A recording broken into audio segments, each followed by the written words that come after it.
বৃষ্টি কমলেও পানির নিচে ফেনীর ১০৮ গ্রাম চলছে জলের সাথে বেঁচে থাকার লড়াই, শুকনো খাবার, বিশুদ্ধ পানি আর নিরাপত্তা সংকট।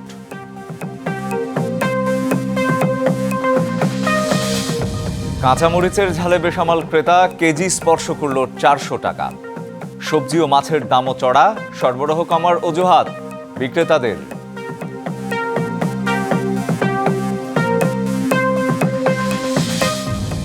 জামানত বাজেয়াপ্তের শঙ্কায় চলছে ভোট ঠেকানোর কৌশলী চেষ্টা। অভিযোগ বিএনপির, সংস্কার নিয়ে বিভ্রান্ত না করে দ্রুত ভোটের দাবি।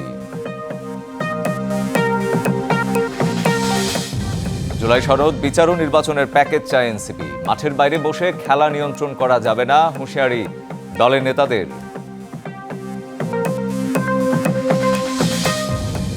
জুলাই অভ্যুত্থানের পর সাংগঠনিক কার্যক্রম থেকে নিজেদের গুটিয়ে নিয়েছেন অনেকেই। প্রত্যাশা প্রাপ্তির বিস্তর ফারাক থাকায় হতাশা।